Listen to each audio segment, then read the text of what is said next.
All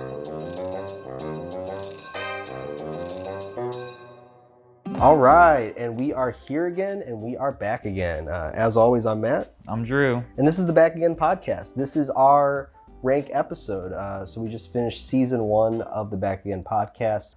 We did a select list of Disney animated sequels. We took 12 out of there's like over 25, so who the fuck knows how many movies there are. But we watched 12 of those movies, and today we are kind of ranking them from 12 to 1, worst to best. This is kind of our wrap-up episode. It's a wrap-up of the season. We're going to rank some episodes, and then at the end of the episode, we will be making an announcement to which movies we're going to be doing for season 2 of the Back Again podcast. So make sure that you stick around for that. So before we kind of get into this ranking of all these 12 Disney movies, some things that I'll say about the season in hindsight. You know, I definitely went into this podcast and with this first season kind of looking for the answers to the question of why are these characters coming back again? Why is this movie this, you know, original, and when I say like this movie, I mean like all the original movies that we love. What is it about making this one movie and then, you know, having success off of it and then be like, well, we got to think of another story. So going into this first season, I definitely was more optimistic into thinking that there would be more effort put into a lot of these sequels. And I think we shot ourselves in the foot because we kind of avoided certain Disney animated sequels that we knew would be better. You know, we instead of going for the ones that we thought would be the easy ones, like maybe Lion King 2 or Frozen 2 or Lilo and Stitch 2. Krunk's New Groove, I think, is actually supposed to be good too. I think that there are sequels that are kind of non-offensive but just insignificant, and then there are sequels that are probably just better because they're more modern. But in general, we really wanted to focus on that like early 2000 era where their animation was just getting a little bit better. So they're like, all right, let's go take all our classics and let's do, you know, classic Disney 2.0. But I would argue that classic Disney 2.0 was just, for most part, was just a lot of bad animation, was a lot of, you know, repeated story tropes, a lot of repeated villains, and as far as what the villains wanted, were often the same thing as the first movie. So overall, I think I had higher expectations going into the Disney kind of animated sequel verse, but it was a little bit more rough than I anticipated, but I think that was based off of the selections that we did. And then on top of that, I'll finish this up with saying that I do think it was a somewhat successful season at looking at just their overall significance in the kind of whole concept of what a sequel is and why you would even go back again. So I got to see a lot why they went back again, and I think we did a good job at least of deciding which ones are worth going back again. Going into the season, I definitely had higher hopes too. But at the same time, you have to understand what these movies are. I think Hunter kind of said it best. Because you and I were going in very analytical and just like, how do these function as sequels? And Hunter was the one that just kind of said, like, these sequels are all kind of made for kids. So I think it kind of had something to do with the TV shows. I don't know how the bureaucracy or the functionality worked behind the scenes, but it seems to me like they were possibly making these movies for like the Disney Channel, maybe like with the intention of running them on the Disney Channel after they had kind of been released on video or something. It felt like there were definitely ulterior motives, but that they were beyond, we just need money. It felt like they were almost used as props for something else, whether it be these TV shows or whether it be the Disney Channel or direct-to-video sales, you know, whatever. Yeah, there was a lot of direct-to-video, like, you know, Disney Channel Home Video Presents at the beginning of this. So kind of just like knowing that, and I felt like it was kind of clear what we were getting ourselves into. I still kind of wanted to die at the like kind of coming toward the middle of the season because we had just a big run of just pitfalls, it seemed like. Yeah. But we got through it. We got some good ones. We got some good info. Yeah, I think it was an exciting season overall. So before we jump into the ranking of the 12 movies, here's some honorable mentions or some back again fun facts, as we like to say. So looking back at the season, we broke down each movie into 3 questions that led to a final vote. Now, every movie was done this way except for the first episode, Aladdin, just because we didn't add the does it need to exist until the Little Mermaid episode. But pretty much they were broken down into checks and X's. And interestingly enough, if you look at the season as a whole, we gave, in total to all 12 Disney animated sequel movies, 25 checks and 48 X's. So we had a lot more X's Sounds than, right. than checks to give in this season. As far as movies that passed that had more checks than X's, only 3 movies passed our voting system and 9 movies failed. So of those 3 movies that passed, it was Aladdin and the King of Thieves, Lady and the Tramp 2, Scamp's Adventure, and Fantasia 2000. Outside of those 3 movies, every other movie pretty much got mostly X's. Now, some of them got asterisks put next to them where there were elements to the movie that were enjoyable or that we weren't completely sold that it was a waste of time, that you could get something out of it if you watched it. But as a whole, like we were saying earlier, not a lot of checks throughout the season, a lot of X's. Another special mention, looking back at the whole season, is reoccurring actors and actresses that come back for some of these voice roles. We got John Rhys Davies, who plays multiple characters in the Disney sequel franchise. We got Haley Joel Osment. We got Cree Summer, and we have Tara Strong. I'm sure that there are more that we missed, but I got to 4, and I thought that's enough. So if there are more reoccurring voice talent, I believe you, and awesome. And then the last special mention is going to be Tad Stones, who directed at least 2 of these Disney animated sequels. We know he directed half of Atlantis, or a third of Atlantis. So we got some recurring actors, we got some recurring directors. And I think that's going to be all the special mentions. So we're going to go ahead and jump into this ranking list of season 1 of the Back Again podcast with Disney animated sequels. So first up is number 12, last place. And we probably both have the same answer for this, but my number 12 is Tarzan and Jane. Mine is as well. Okay. Yeah, this movie was absolutely probably the worst of all the movies we had to watch this first season. Right out the gate, the animation was horrible. There was no effort put in to the story. And then to top it all off, you did research and we found out that this was just 3 episodes of the Tarzan show that they just kind of put into they put into a movie format, and they just made a movie. It wasn't even a real movie. We should have just taken it off the list. Well, it is a real movie in the sense of it's a movie, but it's not a movie in the sense of them deciding like, hey, let's make a movie. It was like, oh, you know what? We got this stuff. Can we turn this into a movie? Like the whole movie is actually a question of, is this a movie? That's pretty much exactly what it is. Special mentions from that episode, though, is our boy. Alexis Denisov. From Buffy and from Angel, but mostly from Buffy. Yeah, that was the only good thing about the episode. Only saving grace was being able to hear that sweet British voice. So moving on to the list, number 11. And I don't know if you want to go first or me.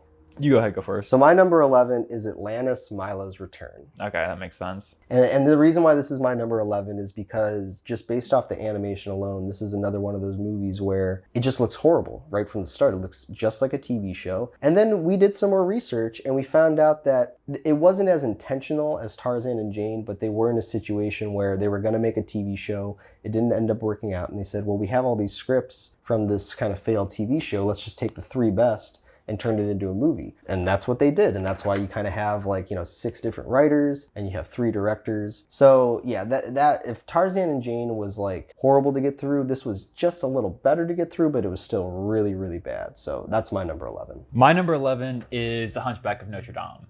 I gotta give this just slightly better than Tarzan and Jane, but still pretty shitty, just for the fact that it just did not need to exist based on the source material. I think it has worse animation than Atlantis, if you want to include that. I don't hold animation to that high a standard, but I do think it's worse than Atlantis. And just the undoing that it does of the original source material. This was a real stinker. It had some potential that was completely unrealized, and it just has to be number 11 on my list. It is a true movie, so it is a half step above Tarzan and Jane, but it is still the worst on the list, I would say. Yeah, I can understand that. And even to lead into then our number 10, my number 10 is Hunchback of Notre Dame 2. So that's going to be my number 10, mostly for the reasons that you said. I think the animation is a little bit better than Atlantis, but it still is pretty horrible. And then not to mention the whole love storyline with Quasimodo and Jennifer Love Hewitt. It just, these kind of bottom 3 on the list are all just really bad animation, I think is kind of what fills that out. So that's my number 10. That is definitely one thing that unites all of these. My number 10 is Atlantis, so okay. We have a little switcheroo right there. I hold Atlantis to slightly higher esteem because at least it had some good ideas it was playing with. Hunchback just didn't have that. Atlantis did. I thought that it elevated it just a little bit, Can you go mention specifically why you would say Hunchback is higher than Atlantis? Because Hunchback is at least a movie. Like, from what I know from the research that we did, it is not a failed television show. So these first, 12 and 11 for me are like not even movies. They're just, they're just leftover scripts that they decided to try to salvage what they could. Whereas for me now, the list kind of really starts at 10 with Hunchback 2 being like, all right, this is the worst animation of the rest of the list, but it's ranked a little higher than Tarzan and Jane and Atlantis because at least it's a true sequel. I understand. Those ideas for Atlantis, I just hold those two a little bit higher, so I get it. Well, yeah, you like those concepts, or at least those ideas that they went with. And even if they fall flat, at least they were trying. Hunchback, there just didn't seem to be any effort. Did we want to give Haley Joel Osment a little shout out for Hunchback? I mean, you just did. Nice. All right, so now we are moving on to number 9. I feel like this is where the list can really start. Yeah, because our 12 through 10 are pretty much the same, just a little interchangeable. But number 9 for me is going to be Pocahontas 2. And the reason it's going to be Pocahontas 2 is because I felt like out of all these Disney sequels, Pocahontas, the first one, is already kind of controversial. And then when they make the second one, they try to kind of redo their wrongs by saying like, no, well, Pocahontas would never fall for John Smith, but she's going to fall for this other white guy named John Ralphio. And the animation is decent in Pocahontas 2, and some of the music is good. But, there's a whole storyline where she's got to, look pretty for a ball, and pretty much the villain is just trying to get, Revenge 2.0. So, in regards to the rest of the movies on this list, I thought that it was well executed, and I thought they put effort into it. But the franchise is just so exhausting. And making a second movie to such, an exhausting original movie, and trying to right your wrongs and make it a little kind of cleaner, I respect the effort they put into it, but it is the weakest concept and execution from the rest of this list, I would say. My number 9 is also Pocahontas. Ooh. It was, whereas I could see kind of you saw it lacking, I saw it as still kind of in the cluster of actually bad or detrimental movies. Just the themes it plays with are just to me. Especially with the wasted potential where, as opposed to Hunchback, like I kind of mentioned in the review, this was a original idea that could have done some fun things or some fun twists with the sequel, and it just completely didn't. All it did was finally acknowledge that John Smith might not be the best guy, and it kind of just stagnated from there. I can say this, it would probably be higher on my list if Pocahontas didn't end up with a guy at the end of the movie. That was really disappointing, yeah. That really is a big part of why I would place it definitely below 6. Why can't Pocahontas fall in love with someone in her tribe? They tease that in the first one, but she wants something different. That's her whole thing. Oh my god, yeah, she wants just a white guy that's still part of a corrupt government, but he hasn't pulled the trigger yet. That's the message. You got to catch the guy before he pulls the trigger. So we both have the same number 9. So now we're going to move on to number 8. Let's see if we can switch it up a little bit. Yeah, why don't you tell me your number 8? All right, my number 8, kind of going into the not necessarily as bad, but kind of the more forgettable, is Mulan 2. Okay. Very similar to Pocahontas, I think, with the themes that it was trying to play with. I could see the themes themselves being a little bit more effective just because Mulan, I believe, is better source material and it didn't stray too far away from that. It didn't have to do anything too complicated with flipping the script on its head like Pocahontas probably should have done. But where it suffers for me and why it's so low on the list, just above Pocahontas, is because of issues with plot. Character, I'm not so much. I'm more lukewarm about. Nothing really seemed to change, but then again, nothing really seemed to be detrimental, except for Mushu's character, which I still don't really like that much. But the plot's just all over the place. The plot is just there to service. The plot's just there to get the movie done, it sounds like, or it seems like, because so much is forgotten, so much is brought up and then never, referenced again, so much is built up as important and then just kind of shoot away when more important things, emerge for the characters to react to. Like I said, essentially just a slightly stronger thematic version of Pocahontas, but still with the same weaknesses that you see in a lot of these other Disney sequels that place lower on the list. Yeah. My number 8 is going to be Bambi 2. Oh, okay. Interesting enough. The reason why this is my number 8 right after Pocahontas, because this isn't a sequel, this is a prequel. So, after the events of the first Bambi, they jump forward to the future in the first Bambi, but then with Bambi 2, they stay back to see what happened between Bambi and his father, played by Patrick Stewart. And to me, since it's not a sequel and it's also not the most offensive thing on the list, it does get that number 8 spot. I believe actually it was number 8, episode 4. It's just like Hunchback was number 10, episode 4. So that's kind of interesting.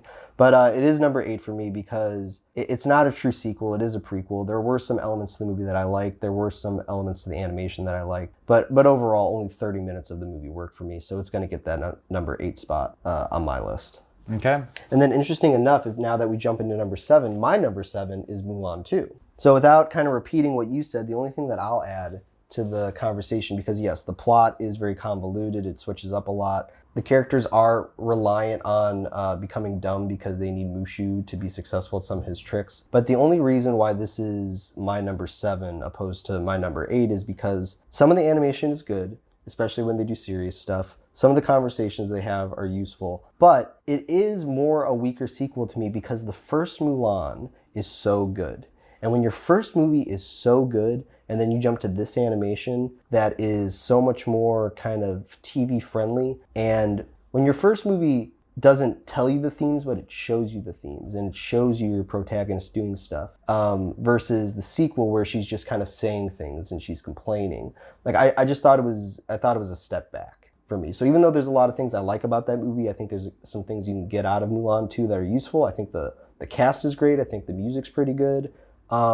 It's just one of those things where it's like, man, if you can't do it the way you did the first time, I don't even know why you're doing it again. My number 7 is Lady and the Tramp 2. Ooh. Scamp's Adventure. Wow. Very, very just inoffensive to me. There was definitely some stuff I liked. The new characters were interesting. Scamp, Angel, the Junkyard Dogs to an extent, at least as far as side characters go. So what brings it down to a 7 out of 12 for me is, and I brought this up a lot in the actual review, is the fact that the title characters just aren't there. Lady's absent and Tramp is just completely reactionary to the plot. I did like the animation. I could see the animation being a lot better than a lot of the other films on this list. There were plot elements that I liked. The flashback telling Tramp's story, the hero shot of Tramp, like pretty brief moments, but still things that kind of elevated a little bit from like the dredges of this list. So I don't have a whole lot to say about it. It's very weak on theme, but what isn't on this list? Kind of average for me, 7 out of 12. Yeah. So we're going to now move on to number 6. So what's your number 6? My number 6 is Aladdin, King of Thieves. Oof. Again, with the middle of the list, I don't have a lot to say. There's some stuff I liked, there's some stuff I didn't like, but at the end of the day, this was just one of the more forgettable ones for me. It's the only movie on the list that is the third movie of the franchise. And we did that consciously because this is the one where Rob Williams comes back. Yeah, it is an exception, but it's not like a blatant exception, I don't think. I thought Robin Williams elevated it to a 6, but the themes that they're dealing with, even though they're explored and kind of touched on, they kind of just dabble with, like we see in a lot of these bigger franchise movies. I appreciate they didn't really dance over it because there's a lot of father-son issues we see in these sequels and just with Disney in general, and they really dance over them with songs. I don't really believe that they did that too much with Aladdin. I feel like there was actually some tension with the characters, and that's what kind of brought it up a little bit for me as well. But at the end of the day, the villain is forgettable. The plot, fairly forgettable. I do like that Aladdin and Kasim do spend some time together, and their relationship isn't really as glossed over, but so much of the plot is, so much of the themes are, it's just kind of just middle of the list, kind of in purgatory for me. If Robin Williams didn't return as the genie, where would this movie rank on your list? Probably just like 7 or 8. Okay, so it's just a couple spots. Much, kind of, all right. So my number 6 is actually Little Mermaid 2. And the reason why this is right outside my top 5 is because it was enjoyable / entertaining, what I remember. The musical numbers were good. The animation was good. And it was one of the few sequels where the daughter of the protagonist from the original was actually better than the protagonist from the original. So I felt that Melody was a lot better than Ariel, just as far as motivation, just as far as overall just appeal. Like I related a lot more to her. Her desire in life had nothing to do with a man. It had to do with like, you know, finding herself in the ocean and finding out what like family means and where you come from and why that matters and stuff. I like also Tip and Dash in that movie as well. So I rank that one higher above like a Mulan 2 or Pocahontas 2 because I don't think The Little Mermaid is very good. I think there are good elements to it, but I thought that they executed things better outside of the villain, but they executed things better in Little Mermaid 2, and they just made it, enjoyable. So for me, that's my number 6. All right, so let's move on down to number 5, top 5. I guess we'll top 6 since it's 12, but we're moving on to number 5. So my number 5 is 102 Dalmatians, live action with Glenn Close. And the reason this makes it into my top 5 is very biased, and it's not the best reasoning, but it's just because of Glenn Close. It's her performance is the only reason why that movie works. It's the only reason really why we watch that movie, and it's the only reason why it makes it into my top 5. The fact that she's just having fun, and considering on this list that there are so many returning villains that kind of do the same thing as the first one, Glenn Close is the only one, and her advantage is that this is live action. You do actually get to see Glenn Close act. But she's the only villain that knows, or at least realizes, that it's ridiculous that she's back again. So she's just gonna ham it up. So I really like the fact that she's having fun with it. And it was a nice switch up from what we were watching, but yeah, that's my number 5. My number 5 is Bambi 2. Oh, wow. It placed a little higher on the list for me. I'm not as beholden to the prequel rule as you are. It's actually technically an interquel because it takes place in the middle of the original movie. But yeah, there is a lot of shitty stuff about it, especially in regards to the side characters. Everything, honestly, that's not directly related to the story about about Bambi and his father is kind of annoying superbly, but that core story and the way it's told insofar as bringing the hunters back, making them a threat, and portraying them as a threat the same way the original did, and sticking to that familiar art style, that really did bring it up the list for me. You probably also just did that because Patrick Stewart is the father and you like Picard. I don't like Picard anymore. Don't use any of this. I think that's interesting that that's your number 5, considering that that's my number 8. But, I guess the only kind of similar factor is the father angle with like Aladdin and his father and Bambi and his father. They're both bad fathers. But I always think there's something interesting about Bambi too, where Patrick Stewart's like, oh, I gotta raise my son. And he doesn't even raise him all the way. Like, he gives him away like in the beginning of the 3rd act of that movie. They found an interesting way to tell a story with this sequel, and they were able to maintain the same tone, especially when it came to danger and threats that they did in the original. And even if I don't like that necessarily, I can respect it, and that, that's what elevates it a little bit more for me. All right. So now we're moving on to number 4. And my number 4, interestingly enough, what did you say your Lady and the Tramp 2 was? Lady and the Tramp is down at 7 for me. So this is my number 4. Ooh. Lady and the Tramp 2, Scamp's Adventure. The reason that this is in my top 5, and this is actually my number 4, is...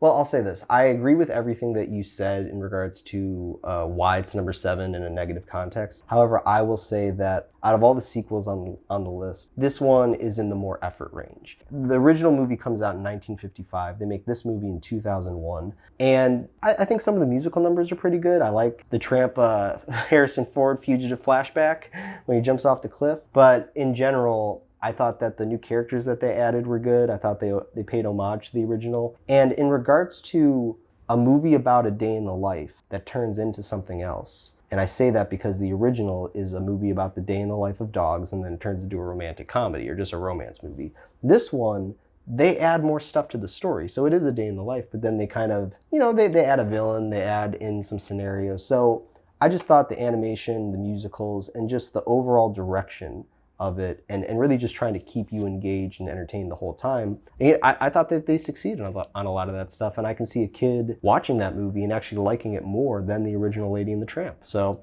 for me, that's why it's my number 4. My number 4 is Jungle Book 2. And what I'm realizing as I'm going through this list for kind of like the 10th time and just kind of judging my decisions, I'm realizing that I'm doing this not necessarily based on my enjoyment of the movies, but more on how I think they function as successful Disney sequels. Kind of like ticking the box that Disney specifically is trying to tick with these movies, or at least kind of what a Disney fan thinks they should be focused on, or someone who can at least identify with a Disney fan. The reason Jungle Book 2 works for me more than a lot of these other movies isn't necessarily the plot or the themes, which are what I really try to stick to when it's just my personal preference on movies. The reason this is so high on my list is because it succeeds with the music, where a lot of these other movies do not. I think they fall flat on their face 100% of the time, except for Jungle Book 2. And it succeeds on characters and bringing back the characters in a way that is familiar but not repetitive. And I think that helps a lot with the cast in this movie. And I think it helps a lot with just the way that the characters were envisioned. I think that the new characters that are introduced are a little bit weaker, but what matters in these sequels to me a little bit more is the main characters, the original characters, and where they are now. And where there's not necessarily a whole lot of development with those characters for Jungle Book 2, there is a lot of they are able to capture who those characters are so many years after the fact. So I think there is something to kind of be said about that. Yeah, and I'll actually take that and I'll start jumping into our number 3, because my number 3 is Jungle Book 2. Nice. And to not continue on with what you said, but if it wasn't for the cast and if it wasn't for the fast-paced storytelling and all the jokes and all the music, this movie would probably be way lower on the list. And Jungle Book and Lady and the Tramp 2, they're kind of similar in the sense to where the plot and the themes don't really work. Oftentimes the characters from the original contradict themselves in the sequel, mostly with like Tramp and Mowgli. But to focus just on the Jungle Book 2, you know, I think that Mowgli is so annoying in the second one. I think he is a huge step back. But the voice cast and the animation, the direction of it with a lot of these musical numbers, just with how they kind of just make everything pop. And like I said, and like you said too, the musical numbers themselves, they are really good and they're entertaining. So this movie is the most interesting because it's probably the most entertaining, the most engaging, and the most impressive. But the plot, the characters, and the theme, they are all just like completely retracted from the first one in this one. And it's just the least offensive on the list. Whereas in all these movies kind of do this, where they kind of make their protagonists take a step back. But with this one, they just do a really good job of hiding it by just making really good music and really good animation. So that's my number 3. My number 3 is going to be 102 Dalmatians. Wow. Glenn Close, both of our top 5s. I don't want to necessarily say it was all Glenn Close, even though a good portion of it was, but I do feel like some credit is given to the way that Cruella de Vil was written. But then it kind of fails on every other front. The comedy I did like, especially when Cruella, the villain, was involved. And then all of her cohorts were great, and the fact that she took up a lot of the screen time was great. That's why it's, up to 3. If it was a normal villain, or if she had normal villain screen time, it would be probably more down at like 7 or 8. But because she has so much screen time, because she's such a presence, and because she was relatively well written, that's what's gonna put it up there for me. On top of that, I've been thinking more and more about what you were saying in regards to the prequel that's been in production starring Emma Stone, and the fact that this movie was somewhat necessary for that movie to be made. And even though I don't necessarily agree with that 100%, I did take that into consideration when kind of placing this on the list, and that bumped it up, I think, from maybe a 4 to a 3 for me. Okay. Because I do, even though I have not seen that prequel yet, that prequel hasn't been released, I do believe that at least it's set up to be really good. Yeah, watch out, Emma Stone. We're coming for you when we do the prequel podcast. Back from the past. Back from the past. Yeah. There you go. The prequel podcast. Trademarked. All right, so number 2. And interesting enough, where did Aladdin rank on yours? Down there. It was 6 for me. 6 for you. Aladdin 3, King of Thieves is going to be my number 2. And the reason why is because just in regards to the villain problem with Disney sequels, I actually like the villain in this movie, which was played by Sakul or Saluk. I don't remember which one. Sakul. Yeah. Which is Jay Orbach. I actually liked his villain a lot. I liked his plan. I thought it was actually smart to some degree. I like the fact that Robin Williams comes back. I think that even though it sounds like they only used him for a day, he does elevate the movie a lot. And the plot wasn't offensive or anything. It was basic and bland, but it still was more interesting and engaging than the rest of these. I know that it's cliche and eye-rolling to do the whole, I got to get back in time for my wedding, or I have to decide whether or not to, go to my wedding or save my dad, or all of a sudden I have to like my dad because he's showing up in my life on like the day before or the day of my wedding just to rob everyone and stuff. But outside of all that stuff, the musical numbers were really good. It's a pretty quick movie. And overall, it kind of wraps it up nicely. And I thought that it was a good way to start the podcast. I still think it's one of the stronger stories of the whole Disney sequel verse. So I'm being a little bit more considerate, but with all the different variables kind of mixed together and then, sticking your head in the pot and looking at it, I think Aladdin 3 kind of floats to the top faster than the others. So that's my number 2.